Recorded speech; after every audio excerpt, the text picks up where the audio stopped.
اللهم صل على سيدنا محمد يا رب صل وسلم دائما أبدا على حبيبي. قرآن صاف کہہ رہے ہیں خلقوا من غیر شیء، خود سے کیسے پیدا ہو گئے بھائی؟ ایک تصویر خود سے نہیں بن سکتی، آنکھ کی تصویر نہیں بن سکتی، ڈیجیٹل کیمرہ آپ کی آنکھ میں کھوپڑی میں فٹ اور 2 کیمرے فٹ ہو گئے اور دیکھ رہے ہیں وہ، دیکھیے نا کیسے ہو گیا، دل لگ گیا، کان بن گئے. یہ تو میں خیر بیان کرتا رہتا ہوں اس ٹاپک پر. تو لبرل لوگوں کو قرآن کیا کر رہا ہے؟ دعوت دے رہا ہے. قرآن کہتا ہے کہ موت کے بعد زندگی نہیں ہے، تم کہتے ہو. قرآن کہہ رہے عقل استعمال کرو، تم کہتے ہو یہ ممکن نہیں ہے. قرآن کہتا ہے کیوں ممکن نہیں ہے؟ جو پہلی مرتبہ بنا سکتا ہے وہ دوبارہ کیوں نہیں بنا سکتا؟ دنیا میں کوئی اس کی مثال دیکھی کہ فرسٹ ٹائم بنا سکتے ہیں دوبارہ نہیں ہو سکتا؟ ریپیئرنگ زیادہ آسان ہے یا پہلی دفعہ بنانا؟ آج تک کوئی ایسی کمپنی دیکھی جس نے گاڑی بنا کے کہا اب نہیں بنا سکتے بھائی ہم وہ بھول گیا یار میں کس طرح بنایا تھا. ٹویوٹا کمپنی نے کوئی بنائی اپنی گاڑی، ریوو بنائی، ویگو بنائی، اب آپ دوبارہ آرڈر دینے کے ابے یار میں تو یاد ہی نہیں کیسے بنائی تھی، ابے بھائی ہمارے تو ذہن سے ہی نکل گیا یار. اور آپ یہی دلیل دے رہے ہو کہ یہ لوہا جو پگھلا ہوا ہے، کسی کمپنی نے دعویٰ کیا کہ ہم ریوو بنا سکتے ہیں. مجھے ریوو پسند ہے تو اس لیے میں زیادہ اسے پراٹھوں کی مثال بھی اسی لیے دیتا ہوں زیادہ، شادیوں کی بھی جو اپنی چین وہ ساری یہاں چلا دیتے ہیں ہم، بریانی مسالے والی. اچھا خیر، تو آپ گئے کمپنی کے پاس، کمپنی نے کہا ٹھیک ہے بھائی آپ آرڈر بک کرائیں، ابھی گاڑی مارکیٹ میں ختم ہوگی، اکثر تو 6 مہینے بعد ہی مل رہی ہوتی ہے نا، تو ابھی وہ بنے گی گاڑی. آپ نے کہا کیسے بناؤ گے؟ انہوں نے کہا یہ لوہے سے بنتی ہے، اسٹیل سے بنتی ہے اور یہ سب چیزیں ہوتی ہیں. آپ نے کہا یہ لوہا اٹھا کے لے، اس کو ریوو بنا سکتا ہے کوئی ہے؟ اس لوہے یہی سوال ہوتا ہے نا ان کا، ہڈیوں کو لے جا کے یہ ہڈی قبرستان کی مردے کی ہڈی، اس پر یہی تو لبرل لوگوں کو اشکال ہوتا ہے کہ یہ کیسے انسان بن سکتا ہے دوبارہ. قرآن کہتا ہے قبر میں جا کے مٹی ہو کے ختم بھی ہو جاؤ گے، گدھے گھوڑے جو ہے نا جو گوشت خور جانور ہے وہ کھا بھی جائیں گے، کیڑے بھی کھا جائیں گے، تو اس کے بعد بھی اللہ تمہیں دوبارہ انسان بنا کے کھڑا کر دے گا، مٹی سے دوبارہ بنائے گا تمہیں. تو لبرل لوگ کیا کہتے ہیں؟ یہ ہماری کھوپڑی میں نہیں آتا، حالانکہ آتا ہے کھوپڑی میں. اس لیے کہ قرآن یہ دعویٰ تھوڑی کر رہے ہیں کہ تم بناؤ گے. قرآن کیا دعویٰ کرتا ہے؟ اللہ کہہ رہا ہے میں بناؤں گا. اب ایک گنوار دیہاتی کے پاس آپ جاؤ کہ اس لوہے سے اور اس بھٹی میں آپ کو دے رہا ہوں، یہ لوہا دے رہا ہوں، یہ اسٹیل دے رہا ہوں، آپ اس سے کار بنا کے دکھاؤ، کہے گا بھائی یہ میرے بس کی بات نہیں ہے، تم کیسا کام کر رہے ہو. لیکن یہی مطالبہ آپ کمپنی سے کرو جو پہلی دفعہ گاڑی بنا چکی ہے، تو یہ مطالبہ کیا ہوگا؟ درست ہوگا. اس پہ آپ اعتراض تم لوہے سے کیسے بناؤ گے؟ وہ کہیں گے بھائی ایسے بنائیں گے جیسے پہلی دفعہ بنا دی ہم نے، ٹھیک ہے نا، دوبارہ بنا دیں گے، دوبارہ اس سے اچھی بنائیں گے. پہلی دفعہ میں تو تجربے میں کچھ چیزیں دائیں بائیں ہو جاتی ہیں. تبھی جو نئے ڈاکٹر بناؤ اس سے علاج نہیں کرایا کرو، صحیح بتا رہا ہوں میں. آپ علاج ہمیشہ بوڑھے ڈاکٹر بوڑھے حکیم سے کراؤ. یہ شروع میں وہی ہوا ہے، ایک حکیم صاحب قبرستان سے گزرتے ہوئے منہ پہ کپڑا ڈالتے تھے، لوگوں نے پوچھا کہ یار شرم آ رہی ہے، سارے میرے پہنچائے ہوئے ہوتے ہیں. تو یہ نئے جو ہے نا شروع میں ایسے ہوتے ہیں، وہ تجربے کر کے پھر جا کے ماہر بنتے ہیں وہ. تو اب کیا ہے کہ کمپنی کے لیے دوبارہ بنانا کوئی مشکل نہیں ہے. حالانکہ گاڑی کی بھی جو میکینزم ہے کتنا عجیب ہوتا ہے، ہمارے لیے تو وہ بھی عجیب ہے. بٹن دباؤ اسٹارٹ، ادھر بٹن دباؤ شیشے کھل رہے ہیں، اے سی چل رہا ہے. آٹومیٹک گاڑیاں وہ جو کروز پہ کر لیتے ہیں، 120 پہ لگایا بیٹھ گئے آرام سے، وہ چلے جا رہی ہے. عجیب سسٹم ہے یار. اب دوبارہ گاڑی بنانا کمپنی کے لیے یہ عجیب بات نہیں ہے. یا ایک بنایا نہ ہوتا نا، میں اگر کہوں کہ میں بنا کے دکھاؤں گا، آپ بولو بھائی یہ کھوپڑی میں، لیکن جو بنا چکا ہو اس کے لیے دوبارہ بنانا، اس کے لیے سائنسدانوں سے پوچھنے کی ضرورت نہیں ہے. لوگ یہ سائنسدانوں سے پوچھ رہے ہوتے ہیں کہ میڈیکلی آپ پروف کر کے دکھائیں کہ انسان دوبارہ زندہ ہو سکتا ہے. صحیح ہے نا، یہ اس کا ٹاپک ہی نہیں ہے. جس نے بنایا اس سے پوچھیں کہ اللہ تو نے فرسٹ ٹائم بنایا، دوبارہ بنا سکتا ہے؟ اللہ کہے گا کیوں نہیں بنا سکتا. وَهُوَ بِكُلِّ خَلْقٍ عَلِيمٌ. اللہ فرماتے میں نے تو ایک طرح کا تمہیں دکھایا ہے کہ ایسے بنتے، میں ہر طرح سے بنانا جانتا ہوں. اور وہ ایک طرح ہی خدا کی قسم اتنا عجیب ہے کہ کسی فیکٹری میں کار کا بننے کا عمل اتنا عجیب نہیں ہے جتنا ماں کے پیٹ کی فیکٹری میں انسان کے بننے کا عمل ہے. اس فیکٹری میں جہاں گاڑیاں بنتی ہے ہزاروں ملازمین ہوتے ہیں, ایک ایک اسکرو سیدھا کرنے والا بنانے والا الگ, ہر ڈپارٹمنٹ کا شعبہ الگ, اور ادھر ایک معمولی سا جرثومہ ماں کے رحم میں گیا, کوئی مستری, کوئی مزدور, کوئی ٹیکنیشین نہیں بیٹھا ہوا, روٹی کھا رہی ہے ماں, روٹی. ایسے سافٹ ویئر اللہ نے اس پانی میں انسٹال کر دیے ہیں کہ ماں روٹی کھاتی ہے, اس بچے کی آنکھ بن رہی ہے, ناک بن رہی ہے, دل, دماغ, جگر. ریوو مشین سے زیادہ میکینزم اس کا بہت ہی عجیب و غریب میکینزم ہے. کوئی مستری منظور ڈینٹنگ پینٹنگ والا آپ کو ماں کے پیٹ میں نظر نہیں آئے گا. خود ماں کو خبر نہیں ہوتی خدا کی قدرت کا کیسا شاہکار میرے پیٹ میں تیار ہو رہا ہے, خود ماں کو پتہ نہیں ہوتا. اور کیا انداز ہے, ادھر ماں کے پیٹ سے بچہ باہر آیا, ادھر ماں کی چھاتیوں میں دودھ پیدا ہو گیا. ایسی خوراک جو بچے کے لیے اس سے بہتر خوراک ہو نہیں سکتی. یہ آٹومیٹک سسٹم اللہ کی قسم خود بخود نہیں ہو سکتا, اس کا کوئی کرنے والا ہے. اور وہ جو مشین آئی ہے وہ زندہ ہے, چلتی, وہ گاڑی بولتی تو ہے, دروازہ کھولا وہ بولے گی شٹ دا ڈور, بولنے نہیں, وہ اس میں ریکارڈنگ ڈالی ہوئی ہے. خود گاڑی کو نہیں پتا ہوتا. اب تو گاڑیاں گالیاں بھی دے رہی ہیں, میں نے سنا ہے. ہاں سنا ہے. اب ایسی آٹومیٹک گاڑی آ رہی ہے کہ اگر آپ اوور اسپیڈ کرو گے تو گاڑی ایک دفعہ تمیز سے بات کرے گی, بھائی ذرا آرام سے. یہ سنا ہے میں نے, پتہ نہیں حقیقت ہے نہیں, مجھے کسی نے بتایا. پھر 2-3 دفعہ اس کو گالیاں دینے پہ آ جائے گی آپ کی سیفٹی کے لیے. غلط اوورٹیک کر رہے ہو آپ کو, تو زیادہ ٹیکنالوجی ترقی کرے گی تو جھانپڑ بھی پڑنا شروع ہو جائیں گے. لیکن یہ گاڑی کو شعور نہیں ہے, روبوٹ کی طرح ہے, آٹومیٹک سسٹم ہے, اس کو نہیں پتہ چل رہا. اس کی گالیوں سے کبھی بھی آپ متاثر مت ہو. آپ یہ نہ سمجھو کہ سچی مچی کا غصہ کر رہی ہے. جیسے وہ سیٹ بیلٹ نہ باندھے تو ٹوٹ ٹوٹ کرنا شروع کر دیتی ہے نا, ٹینشن میں آدمی کہتا ہے چلو یار سیٹ بیلٹ ہی باندھو, تو گاڑی کو تھوڑی کوئی فرق پڑتا ہے. لیکن انسان کی جو مشینری تیار ہوتی ہے نا ماں کے پیٹ میں, بچہ روتا بھی ہے اور ہنستا بھی, اس کے جذبات ہیں, محبت بھی کرتا ہے, نفرت بھی کرتا ہے, اس کے جذبات ہیں. وہ اگر گالی دے گا تو اس کا مطلب سچی مچی کی دے رہا ہے, اس کو غصہ آ رہا ہے, حقیقت ہے. وہ اگر مسکرائے گا تو روبوٹ والا کی مسکراہٹ نہیں ہے, یہ حقیقی مسکراہٹ ہے. ایسا خلق الموت والحیات, قرآن کہہ رہا ہے وہ اللہ ہے جس نے موت اور زندگی کو پیدا کیا.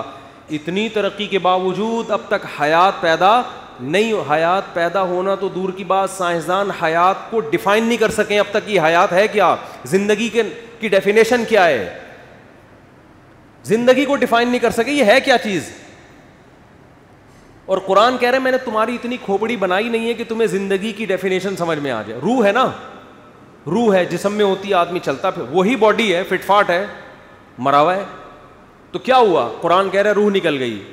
لوگوں نے پوچھا نبی سے کہ روح کیا ہے, قرآن نے کہا وما اوتیتم من العلم الا قلیلا, روح کا سمجھنا تمہارے مینٹل لیول سے اوپر کی چیز ہے. اتنا علم, اتنی نالج اللہ نے تمہیں دی نہیں ہے, تمہاری سمجھ میں نہیں آئے گا. تو زندگی اور ایسے کچھ میڈیکل سائنس کی کچھ حقیقتیں ہیں جو اب تک ڈاکٹر حل نہیں کر سکے. مجھے ایک ڈاکٹر نے بتایا کہ جب بچہ ماں کے پیٹ میں ہوتا ہے نا تو ہارٹ بیٹ سے ڈاکٹروں کو اندازہ ہوتا ہے کہ یہ زندہ ہو گیا ہے. اچھا یاد رکھو, اسلام میں زندگی کی جو ڈیفینیشن حدیث میں ہے وہ کچھ اور ہے. میڈیکل سائنس میں ہارٹ بیٹ کو حیات کہا جاتا ہے, لیکن اسلام میں حیات اس بچے میں خاص نوعیت کا شعور پیدا ہو جائے.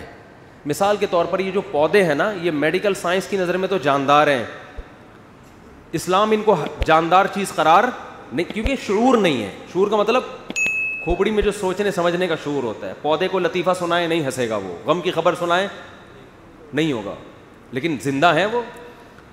تو بہت سے لوگ ایک اشکال کرتے ہیں کہ حدیث میں آتا ہے کہ بچے کے پیٹ میں 4 مہینے میں جان پڑتی ہے, جبکہ میڈیکل سائنس کہتی ہے کہ وہ تو شروع کے 3-4 ہفتوں میں ہی ہارٹ بیٹ شروع ہو جاتی ہے. تو جبکہ حدیث میں آتا ہے کہ جان بچے میں کب پڑتی ہے. تو لوگ اس پر اشکال کرتے ہیں کہ میڈیکلی تو جان پہلے پڑ چکی ہوتی ہے. تو یہ اس اشکال کی وجہ یہ ہے کہ انہوں نے میڈیکل سائنس میں جس کو حیات کہتے ہیں اور اسلام میں جس کو حیات کہتے ہیں دونوں کی میں فرق کو ملحوظ نہیں رکھا. تو 4 مہینے میں بچے میں خاص قسم کا شعور پیدا ہو چکا ہوتا ہے, جس کو روح پڑھنے سے تعبیر کرتے ہیں. صرف دل کی حرکت کو روح نہیں کہا جاتا. خیر، اور یہ شعور پھر بڑھتا رہتا ہے، چھوٹا ہوتا ہے تو کم ہوتا ہے شعور، پھر ہوتے ہوتے 40 سال میں یہ شعور انتہا تک پہنچتا ہے اور پھر واپس کم ہونا شروع ہو جاتا ہے، احساسات پھر واپس کم، جذبات کم ہو جاتے ہیں نا۔ 40 سال میں 4 شادیوں کی باتوں میں جو مزہ آئے گا وہ 60 سال میں وہ آدمی کہتا ہے پتہ نہیں کس قسم کی باتیں لے کے بیٹھ، مثال بھی اچھی نہیں لگتی ان لوگوں کو پھر۔ تو ہر چیز میں صرف یہی ٹاپک نہیں، کھانے پینے میں بھی نہیں آئے گا مزہ، چلنے پھر تفریح کرنا، چلنا پھرنا، ہر چیز میں آدمی کہتا ہے آرام سے بیٹھو یار، کیا مذاق بنایا ہوا ہے، ٹھیک ہے نا، بیٹھے رہو آرام سے، ہنسی خوشی زندگی گزارو، کیا وہ چترال جا رہے ہیں، کبھی کیلاش کی ویڈیو بنا کے بھیج رہے ہیں۔ تو جب انسان بوڑھا ہوتا ہے تو وہ آرام سے ایک جگہ، سب کے ساتھ ہوگا یہ، کوئی نہیں، ہم سب کے ساتھ ہونے والا ہے یہ، تو شعور بڑھتا چلا جاتا ہے، پھر وہ شعور آہستہ آہستہ کم ہوتا چلا جاتا ہے۔ تو خیر میں یہ عرض کر رہا تھا کہ ڈاکٹر یہ کہتے ہیں، میں نے خود ایک ڈاکٹر سے سنا ہے کہ بچہ جب ماں کے پیٹ میں ہوتا ہے تو ہمارا دل جو دھڑکتا ہے نا، یہ دماغ سے کرنٹ جاتا ہے جو دل کو چارج کرتا ہے، جس سے دل کیا ہوتا ہے بھائی، کسی بھی چیز کو موومنٹ کے لیے انرجی تو چاہیے نا بھائی، وہ نیوٹن کا قانون ہے کہ کس کا ہے کہ جو چیز ساکن ہے وہ ہمیشہ کیا رہے گی، ساکن، جب تک کوئی محرک نہ ہو، اور جو متحرک ہے وہ ہمیشہ چلتی رہے گی جب تک آگے کوئی اسپیڈ بریکر نہ ہو۔ یہ میری اپنی اسٹائل ہے نیوٹن کے قانون کو نیوٹن کا تھا، پتہ نہیں کس کا قانون ہے یہ، نیوٹن کا ہے، اچھا۔ تو ظاہر ہے دل کو بھی ہلنا ہے نا، تو جب تک کوئی ہلائے گا نہیں دل تھوڑی ہلے گا، تو اس کے لیے قدرت نے کیا رکھا ہے، دماغ کیا کرتا ہے، دل کو چارج۔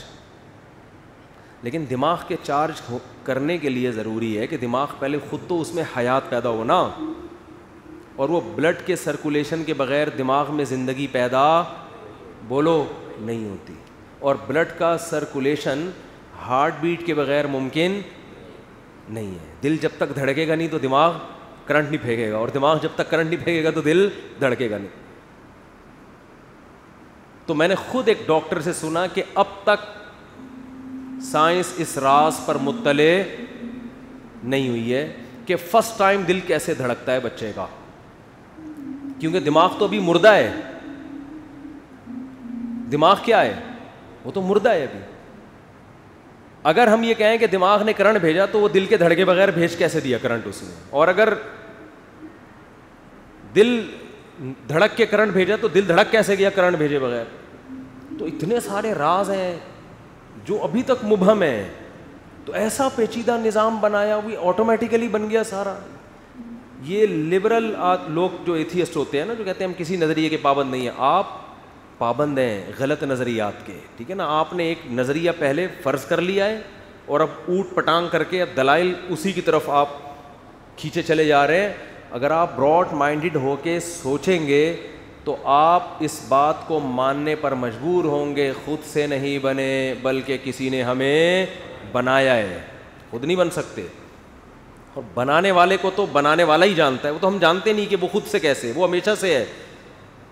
عقل یہ کہتی ہے کہ جو بنانے والا ہے اس کے بارے میں ہم جانتے ہی نہیں ہیں، تو اس کے بارے میں یہ بحث کرنا کہ وہ خود سے کیسے ہے، یہ بحث ہی غلط ہے کہ وہ ہمارے مینٹل لیول سے اوپر ہے۔ ہم تو، میں اپنے بارے میں بتا سکتا ہوں بھائی ہم خود سے نہیں ہو سکتے، آپ اس کے بارے میں تو تبصرہ کر رہے ہو کہ یہ خود سے کیسے ہے، اور اپنے بارے میں کہہ رہے ہو ہم خود سے ہیں، حالانکہ اپنے بارے میں تو آپ جانتے ہو۔ اس کو کہتے ہیں فر من المطر وقام تحت المیزاب۔ بعض لوگ ایک اشکال سے بچنے کے لیے اشکالات کے سمندر میں بہہ جاتے ہیں۔ آپ بارش سے بھاگے پانی سے بچنے کے لیے، اور پرنالے کے نیچے آ کے آپ کھڑے ہو گئے۔ تو ایتھیس ایک اعتراض سے بچنے کے لیے اس کا جواب ایسا دیتا ہے کہ 100 اعتراض اس کے اوپر ہوتے ہیں پھر آ کے۔ تو خیر قرآن کیا کہہ رہا ہے، تمام عقل استعمال کرنے کی بہت ترغیب دیتا ہے۔ ان فی ذالک لآیات لأولی الالباب، عقل مندوں کے لیے اس میں کیا ہیں، بہت بڑی بڑی نشانیاں ہیں۔ اور قرآن کتنی مثالیں دیتا ہے کہ حضرت عیسیٰ علیہ السلام کو وہ کہتے تھے نا اللہ کے بیٹے ہیں، قرآن نے عقل استعمال کرنے کی حکم کہ جو خدا ہے جس کا کوئی ہم مثل نہیں ہے، ایک انسان جو کھاتا ہو پیتا ہو اور وہ محتاج ہو، تمہاری تو خود تاریخ کی کتابوں میں لکھا ہے کہ عیسیٰ علیہ السلام اور حضرت مریم کھاتے بھی تھے پیتے بھی تھے. کانا یاکلان الطعام, جو کھانے پینے کا محتاج ہوتا ہے وہ خدا کی جنس میں سے نہیں ہوتا, بیٹا باپ کی جنس میں سے ہوتا ہے. تبھی تو ہم کہتے ہیں, جو لوگ کہتے ہیں نبی صلی اللہ علیہ وسلم بشر نہیں ہیں نور ہیں, تو ہم کہتے ہیں پھر آپ کی اولادیں سید بھی نور ہونی چاہیے. کسی بھی سید کا لیبارٹری ٹیسٹ کرواؤ, کیا نکلے گا؟ وہ انسان نکلے گا. گردے ہوں گے 2 عدد, ایک دل ہوگا اس کے اندر, اور پھیپڑے ویپڑے, وہی سارا سیٹ اپ انسانوں والا. تو جب یہ انسان ہے تو ان کے جد امجد آپ صلی اللہ علیہ وسلم بھی کیا ہیں؟ وہ بھی انسان ہیں. انسانوں سے انسان پیدا ہوتے ہیں, تو آپ بشر ہیں. تو میں یہ عرض کر رہا تھا, جلدی سے بات, سوالات بہت زیادہ جمع ہوئے ہیں, کئی ہفتوں سے سوال کے جواب نہیں دے رہے نا. تو میں عرض کر رہا تھا کہ اصل جو لبرلزم ہے وہ کس کے پاس ہے؟ بولو, اسلام. باقی ہر آدمی اپنے کلچر کو فالو کر رہا ہے, کسی نے سائنسدانوں کو باپ بنایا ہوا ہے اپنا. صرف اسلام ہے جو آزادی کا قائل ہے, اور آپ کو صرف ایک خدا کا غلام بناتا ہے, جس کے ویسے ہی آپ غلام ہو. آپ نہیں بھی مانو تو آپ ہو اس کے. آپ کے ماننے سے یہ نہیں ہوگا کہ کوئی آپ نے کوئی تیر مار دیا. یعنی اسلام نے ہمیں غلام بنایا نہیں ہے, بتایا ہے کہ تم ہو کیا, غلام ہو. تو مان لو تو ثواب ملے گا, نہیں مانو گے تو جہنم میں جاؤ گے. تو کیا اس میں ایک حقیقت پر مطلع کیا ہے. خدا کی قسم, آزاد اس دنیا میں صرف وہ لوگ ہیں جو مذہب کو فالو کرتے ہیں. وہ کسی کے غلام, اپنے باپ کے غلام نہیں ہوتے. وہ باپ کی اطاعت کر رہے ہیں خدا کے کہنے پر. جہاں خدا نے منع کر دیا وہ اپنے باپ کی نہیں مانتے. قرآن نے کہا نا ولا تطیعہما, کہ شرک کے معاملے میں ماں باپ کو فالو مت کرو. لبرل لوگ اپنے باپ دادا کے دین کے مذہب پر ہوتے ہیں اکثر. اسلام کہہ رہے ہیں اگر تمہارے باپ اور ماں تمہیں غلط کام کا حکم دیں, ناجائز کام کا حکم دیں, تو قرآن کہہ رہے ہیں ان کو تم نے فالو نہیں کرنا. لیکن سلوک اچھا کرنا ہے, پھر بھی حسن سلوک کرنا ہے, فالو نہیں کرنا. تو اس سے پتہ چلتا ہے ہم تو حقیقی غلام جسے کہتے ہیں, مجازن تو کہہ دیے جاتے ہیں میں اپنے والد کا غلام ہوں, میں فلاں کا غلام ہوں, میں فلاں کا غلام ہوں, لیکن حقیقی غلام ہم صرف کس کے ہیں؟ اللہ کے ہیں, جس نے ہمیں پیدا کیا. تو یہ جو ہے نا, آپ کو 1001 خدا کی غلامی سے, جو نام نہاد لبرل لوگ ہیں, ایک خدا کی غلامی سے نکال کے کوئی آپ کو کلچر کا غلام بنا رہا ہے, کوئی اپنے کلچر کا, کوئی مغربی کلچر کا. ابھی یہ جو سینٹ میں بل پاس ہوا, یہ کیا ہے؟ یہ اسمبلیوں میں غلام ذہنیت کے لوگ بیٹھے ہوئے ہیں جو کہہ رہے ہیں کہ آپ اپنے بچے پہ ہاتھ نہیں اٹھا سکتے, ڈانٹ بھی نہیں سکتے. بے تحاشا مار پیٹ تو ویسے اسلام نے پابندی لگائی ہے اس پہ, لیکن اسلام اجازت دیتا ہے باپ کو کہ بھائی تربیت کے لیے بچے پہ ہاتھ اٹھا سکتے ہو. تو یہ کہہ رہے ہیں نہیں اٹھا سکتے. تو اس کا مطلب اب بچوں کے بجائے کیا پیدا ہوں گے؟ باپ پیدا ہوں گے. حقیقت ہے نا, اور ہونا شروع ہو گئے ہیں, نظر آ رہے ہیں. میں دیکھ رہا ہوں باپ بیٹے کے سامنے ایسے ہلکی آواز سے بات کر رہا ہے اور بیٹا اونچی آواز سے بات کر رہی ہے. ہمیں سیٹنگ نظر آنا شروع ہو گئی ہے. تو لیکن عقل پہ تالے پڑ جاتے ہیں, غلام غلام غلام.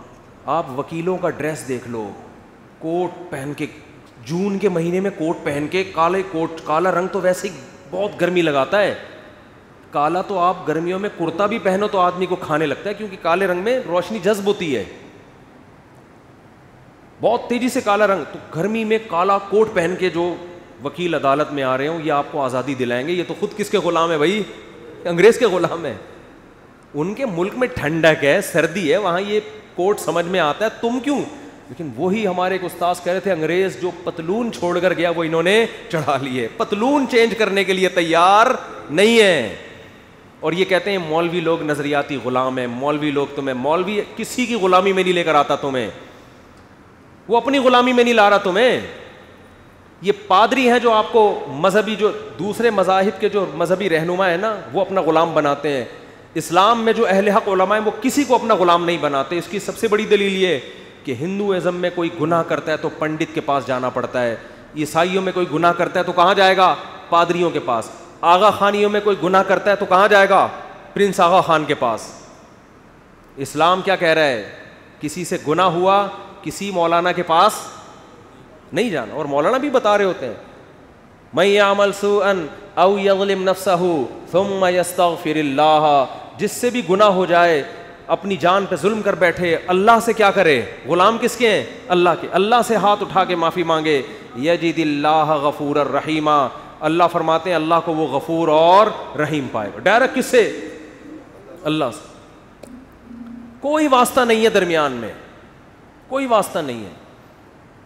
یہ جو لوگ کہتے ہیں نہیں اللہ تک پہنچنے کے لیے درمیان میں واسطہ چاہیے, وہ دیگچی اور پانی اور آگ کی مثالیں دیتے ہیں, آگ ڈائریکٹ پانی تک نہیں پہنچ سکتی, درمیان میں دیگچی کا کیا چاہیے, یہ بھی فضول سی مثال ہے. ڈائریکٹ اللہ تک. وَأَنَّ الْمَسَاجِدَ لِلَّهِ فَلَا تَدْعُوا مَعَ اللَّهِ أَحَدًا. دعائیں مانگنے کی جگہ کیا ہے؟ مسجد ہے. مسجد میں کسی کی تصویر لگانے کی اجازت نہیں ہے تاکہ شرک نہ پھیلے. دنیا کی ہر قوم میں, ہر مذہب میں تصویریں ہوتی ہیں ان کی مذہبی رہنماؤں کی. آپ نے آج تک عالم اسلام میں کسی مسجد میں کسی مذہبی اسکالر کی تصویر نہیں دیکھی ہوگی. اگر لگی ہوتی تو سب سے پہلے صحابہ محمد صلی اللہ علیہ وسلم کی تصویر مسجد نبی میں لگاتے. لیکن اسلام نے شخصیت پرستی کو ایسا جڑ سے اکھاڑا ہے کہ نبی نے سب سے پہلے اپنی تصویر سے منع کیا اور فرمایا جو لوگ تصویریں بناتے ہیں قیامت کے دن ان من اشد الناس عذابا, سب سے سخت ترین عذاب ان کو ہوگا. تو اسلامی ہسٹری مذہبی عبادت گاہوں میں ہمیشہ سے تصویروں سے پاک, تاکہ یہاں آ کے صرف اللہ یاد آئے. ایسا نہ ہو کوئی کسی تصویر پہ یا کسی کی یادگار ہو اس پہ جھکنا شروع کر دے. تو اسلام تو آپ کو بھائی ہر طرح کی غلامی سے کیا کر رہا ہے, نکال رہا ہے. ایسا یہ جب ہندوستان میں انگریز آیا نا, انگریز, تو اس نے سب سے پہلے دینی مدرسوں کو ختم کرنے کی کوشش کی. اور یہ لارڈ میکالے وغیرہ نے لکھی ہے یہ بات, موقع ملا تو اس کے حوالے کے ساتھ میں انشاءاللہ آپ کی خدمت میں پیش کروں گا. اس نے کہا یہاں ہندوستان میں ایک غریب مدرسے میں چٹائی پہ بیٹھ کے علم حاصل کرنے والے میں اتنا کانفیڈنس ہوتا ہے, چٹائی پہ بیٹھا ہے, نہ کوئی اسکالرشپ اس کی, چندوں کے پیسوں پہ وہ پڑھا ہے, غریب لوگ, لیکن وہ علم حاصل کرنے کے بعد اس میں کانفیڈنس ایسے ہوتا ہے, بات ایسے کرتا ہے جیسے آکسفورڈ یونیورسٹی سے پڑھا ہوا وہ. یعنی ہم اتنے وسائل خرچ کر کے جو کانفیڈنس پیدا کر رہے ہیں, یہاں مدرسوں میں چٹائیوں پہ بیٹھ کے علم حاصل کرنے والوں میں وہ کانفیڈنس. یہ کس چیز کا کانفیڈنس ہے؟ یہ اپنے حق پر ہونے کا احساس ہے کہ جو ہم نے پڑھا ہے وہ کیا ہے, وہ ایسا سسٹم ہے جو دنیا میں کسی کے پاس نہیں ہے. میں نے بھی نیچے بیٹھ کے پڑھا ہے. آپ وراثت کے مسائل ہیں, نکاح طلاق کے مسائل ہے, اسلام کے عبادت کا نظام ہے, اسلام کے معاملات کا نظام ہے. آپ کسی لبرل کسی گورے کو میرے سامنے بٹھا دو, انشاءاللہ, بڑی بات نہیں کر رہا, اسلام کے مقابلے میں دنیا میں کسی کے پاس اتنے خوبصورت قوانین نہیں ہے. آج بھی اسلام ببانگ دوہل یہ اعلان کر رہا ہے کہ ایک ایک جزیہ میرا اٹھا کے دیکھو, دنیا یونائٹڈ نیشن بن گئی, اتنے بڑے بڑے اسکالر بیٹھ گئے, دنیا میں بڑے بڑے ذہین لوگ, پڑھے لکھے لوگ وجود میں آ گئے, مگر اسلام نے جو نظام دیا ہے نا, خاندانی نظام, عبادت کا نظام, تجارت کا نظام, اور جتنے بھی اسلام کے معاملات کا نظام, ان تمام نظاموں میں اسلام کے مقابلے میں ٹھہرنے والا کوئی ہے نہیں. ایسے دلائل ہیں اسلام کے پاس. تو اس وجہ سے انہوں نے کوشش کی ہندوستان سے دینی مدارس کو ختم کیا جائے. یہاں بھی میں ایک بات بتا دوں, بعض شرپسند لوگ کہتے ہیں کہ مولانا قاسم نانوتوی نے جو پھر تمام مدارس جب ختم ہو گئے تھے نا, ایک درخت کے نیچے ایک مدرسے کی بنیاد رکھی, اس وقت سے دیوبندی مسلک وجود میں آیا. یہ بھی بہت غلط بات ہے. سارے مدارس جب ختم ہو گئے تو انہوں نے وہی علماء جو انہی مدرسوں سے فارغ تھے, جو ہندوستان میں جو علم پڑھایا جاتا تھا, جو ساری دنیا پڑھتی تھی, اسی علم کو باقی رکھنے کے لیے مدرسہ کھولا تھا. تو ان کے اگینسٹ جو لوگ چلے ہیں, جو ان کے نظریات سے اتفاق نہیں کیا, ان نظریات سے فرق کرنے کے لیے ان کو دیوبندی کہا جاتا تھا. یہ مطلب نہیں تھا کہ نئے مسلک کی بنیاد رکھی انہوں نے اور یہ اس وقت سے وجود میں آئے ہیں, کیونکہ وہ دیوبند میں تھا تو اس لیے اس کا نام کیا پڑ گیا, ورنہ وہ سارے ہندوستان اور بر صغیر کے سارے وہی علماء تھے. کوئی نیا مسلک کی بنیاد نہیں رکھی, نہ ان کے کوئی نئے عقیدے, نہ ان کی کوئی نئی بنیاد. نام یہ پڑ گیا اس لیے کہ ان کے اگینسٹ کچھ لوگ چلے تھے, ان سے فرق کرنے کے لیے. تو خیر, تو حقیقی معنی میں آپ کو براڈ مائنڈڈ کون بناتا ہے میرے بھائی؟ اسلام بناتا ہے. ہر بات عقل سے کرتا ہے, اور آپ کو ہزاروں لاکھوں انسانوں حتیٰ کہ اپنے کلچر کی غلامی سے نکال کے کہاں لے کر آتا ہے؟ اللہ کی غلامی کی طرف. اس پہ آپ کو اطمینان ہوتا ہے کہ میں جو کچھ کر رہا ہوں صحیح کر رہا ہوں. مسلمان اگر بیوی کے حقوق بھی ادا کر رہا ہے نا, بیوی کی وجہ سے نہیں, وہ کس کی وجہ سے؟ خدا نے حکم دیا ہے, خدا کا آرڈر ہے. وہ آپ کو محبت ہوگی تو بھی حقوق ادا کرنے, نہیں ہوگی تو بھی ادا کرنے. اور دنیا جو کر رہی ہے نا، یا تو محبت میں یا ڈنڈے کی طاقت، قانون، اور قانون میں اتنا دم نہیں ہے کہ وہ ہر گھر میں گھس کے آپ کو احکامات پر عمل درآمد کروائے. قانون میں اتنا دم، یہ تو انسانوں کے قوانین ہیں نا، نافذ کرنے والے بھی انسان. قانون میں رشوتیں بھی چلتی ہیں، قانون میں کرپشن بھی ہوتی ہے، قانون کی پہنچ بھی محدود ہوتی ہے، چھپ کے پتہ نہیں کیا کیا لوگ کر رہے ہوتے ہیں. خدا کی غلامی ایک ایسی چیز ہے جو آپ کو شدید روزے میں صبح صادق سے لے کے غروب آفتاب تک کھانے اور پینے سے روکتی ہے، جبکہ کوئی انکوائری کرنے والا، کوئی سزا دینے والا بولو نہیں. کیا انسان کے کہنے پہ انسان ایسی قربانی دے سکتا ہے؟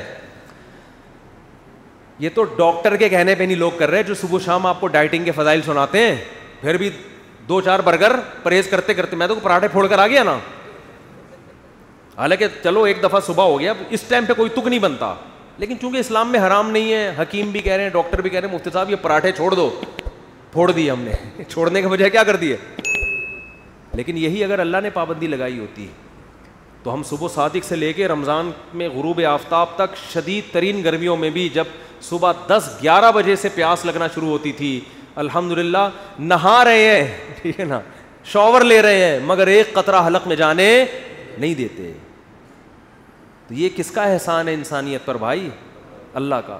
تو جو اسلام انسان کو اتنا مہذب بنا دے کہ جس خدا نے گرمی میں پابندی لگا دی ایک قطرہ نہیں پی سکتے وہ نہ پیے، تو وہ اسلام لوگوں کے حقوق بھی دلوا سکتا ہے اپنے ماننے والوں سے. وہ بچوں کے حقوق بھی دلوائے گا، وہ بیوی کے حقوق بھی دلوائے گا، وہ باپ کے حقوق بھی دلوائے گا، اور دلوا رہا ہے. ہمارے معاشرے کا نا میڈیا غلط رخ لوگوں کے سامنے پیش کرتا ہے. جو ہمارے معاشرے میں پازیٹیوٹی ہے جو بہت زیادہ ہے نیگیٹیوٹی کی نسبت، اس پازیٹیوٹی کو ہمارے چینل اس کو پروموٹ نہیں کرتے. ہمارے یہاں بد اخلاقی کے واقعات دکھائیں گے، وہ 5 روپے اس سے لوٹ کے کھا لیے اس نے، اور گالیاں دے رہا ہے، اور یہ کر رہا ہے اور وہ کر رہا ہے. جو قربانی کا جذبہ انسانوں کے لیے ہمارے ہاں اب بھی ہے وہ اس معاشرے میں نہیں ہے. میں آپ کو ایسے درجنوں لوگ دکھا سکتا ہوں، 10 سال سے باپ فالج زدہ قومے میں پڑا ہوا ہے، بیٹا خدمت کر رہا ہے اور آج تک اس کی پیشانی پہ بل نہیں آئے. اور لبرل لوگوں میں ایسے لوگ موجود ہیں کہ باپ بوڑھا ہوا اسے زہر کا انجیکشن لگا کے مار دیا. آپ کو مذہبی لوگوں میں ایسے واقعات نہیں ملیں گے، لبرل لوگوں میں ملیں گے. آپ کو مذہبی لوگوں میں گناہ کے واقعات ملیں گے، توبہ بھی ملے گی، اللہ کے سامنے گڑ گڑانا بھی ملے گا. جو نام نہاد لبرل ہیں اس میں گناہ کے واقعات ملیں گے، اللہ سے اس گناہ پہ توبہ بولو نہیں ملے گی، وہ ندامت نہیں ہوتی. میں نے ایسے بہت لوگ اپنی زندگی میں دیکھے ہیں. ہم نے بھی ایک عمر کا ایک حصہ گزار لیا، بیوی سے ایسی وفا کی ہے، ایسی وفا کی ہے، بڑے خوبصورت ہینڈسم، پیسہ، ماں باپ نے کان پکڑ کے شادی کر دی، آڑھی ترچھی لے آئے گھر میں. اب کہا اب جب ہو گئی ہے تو ہماری قسمت، کوئی میچنگ کی نہیں ہو. پہلے ایسے ہی ہوتا تھا، ابا نے کان پکڑ کے جہاں شادی کر دی پہنا دی ابا نے نا، ساری زندگی وفا کی. پہلے تو یہی ہوتا تھا، ساری زندگی لوگ کہتے تھے یار یہ اتنا ہینڈسم پڑھا لکھا اس کی بیوی کو دیکھو، لیکن کیا کر رہے ہیں؟ طلاق کی طرف نہیں جاتے تھے، وفا کر رہے ہیں. بھائی زندگی گزاریں گے اس کے ساتھ. آپ دیکھ لیں اپنے باپ داداؤں میں سارے جوڑ کے تھوڑے ہوتے تھے رشتے. اسی طرح الٹا معاملہ بھی ہوتا تھا. عورت کو میاں مل گیا، چلو بھائی اللہ نے اس کی رضا میں اپنی رضا رکھی ہے، بس کیا کرنا ہے؟ گزارا. کیوں؟ آخرت کا تصور کہ آخرت میں اس صبر پہ کیا ملے گا؟ بولو اجر ملے گا، بدلہ ملے گا. ہمارے محلے میں ایک صاحب رہا کرتے تھے، انتقال ہو گیا، اللہ مغفرت فرمائے. ان کی بیوی 30 سال سے فالج میں اور پتہ نہیں مختلف بیماریوں میں، 30 سال انہوں نے اپنی زوجہ کے علاج میں لگا دیے، مگر آج تک ہم نے نہیں دیکھا کہ ان کی پیشانی پہ بل آ جاؤ کہ یار میں شادی کر کے عذاب میں آ گیا. نہ نہ نہ، کہتے ہیں ہماری کیا ہے قسمت. شاید وہ ہمیشہ یہ کہتے شاید اللہ اسی پہ بخش دے بھائی ہمیں، شاید اللہ اسی پہ بخش. مجھے یاد ہے امریکہ سے ایک صاحب کا فون آیا، بیان سنتے میرا بڑے شوق سے نا. میں نے ایک دفعہ یتیموں کے فضائل پر بیان کیا تو فون کیا اور کہنے لگے میری زندگی گناہوں سے بھری ہوئی ہے، مفتی صاحب کوئی یتیم ایسا ہو جو بہت مجبور ہو، میں ساری زندگی اس کی کفالت کرنے کے لیے تیار. اور یہ کہہ کے رونے لگے. اتنا روئے مجھے بھی رونا آ گیا. کہنے لگے یار کوئی تو نیکی کروں میں. یعنی دیکھو ان کو یہ غم نہیں ہے کہ زندگی میں کیا ہوگا, یا کچھ مرنے کے بعد کے لیے کچھ تو رکھو اپنے پاس. یعنی کچھ تو اللہ کو دکھاؤں کہ میں بھی کچھ کر کے آیا ہوں. تو یہ آخرت ہے جو موٹیویٹ کر رہی ہے کہ یار کچھ تو اچھا کر لو. کچھ کہہ رہے ساری زندگی کا خرچہ ہے کہ یتیم کا میں اپنے ذمہ اٹھانے کے لیے, اس کی ایجوکیشن, اس کی پڑھائی. یہ موٹیویشن آپ کو اسلام کے علاوہ کہیں بھی ایسے, یہ اسلام کا اور ہمارے معاشرے کا ایک پازیٹو. ماں باپ کو گھر میں رکھتے ہیں, باہر لڑتے ہیں, ماں باپ سے نہیں لڑتے اکثر لوگ. ہاں جب سے ہماری ایجوکیشن کے نام پہ جو لبرلزم پھیلایا جا رہا ہے, اس کے بعد تو اولاد بدتمیز ہو رہی ہے, اور یہ اس طرح کے قوانین آ کے وہ بنا دیں تو ایک الگ بات ہے. تو اسلام ہے میرے بھائی جو آپ کو کتنی ساری چیز, آپ کو تنہائی میں برائیوں سے روکتا ہے, اور جو تنہائی میں برائی کرتے بھی ہیں وہ روتے ہیں کہ ہم غلط کر رہے ہیں, ہم صحیح نہیں کر رہے, وہ گڑ گڑاتے ہیں اللہ کے سامنے. تو جو میں اصل بات لے کے چلا تھا جلدی سے سمیٹتا ہوں. اصل میں حقیقی معنی میں لبرلزم کون سکھاتا ہے؟ اسلام سکھاتا ہے کہ چھوڑ دو ابا کیا کہہ رہے ہیں, اماں کیا کہہ رہے ہیں, ٹھیک ہے نا. دیکھو میں بھی اگر باپ دادا کے پیچھے چل رہا ہوتا تو میں, ہمارے ابا اماں تو ہمارے ہاں تو خاندان میں رواج ہی نہیں تھا دوسری تیسری کا, معذرت کے ساتھ. ہم تو طبیعت سے پٹے تھے. ابا ہوتے تو اب تک مر چکے ہوتے, ہم ابا نے تو ایسا پکڑ کے کوٹنا تھا. تو ہمیں خاندان کی ذہنی غلامی سے کس نے بچایا؟ اسلام نے. اور جب ہم نے اس پہ غور کرنا شروع کیا, ہم نے کہا یار یہ تو بالکل ایک معاشرے کی نیڈ ہے, ضرورت ہے معاشرے کی. کسی کے باپ کے پاس ان دلائل کا جواب نہیں ہے جو اسلام دے رہا ہے. تو ہم اس ذہنی غلامی سے کیا ہو گئے؟ بولو, بچ گئے.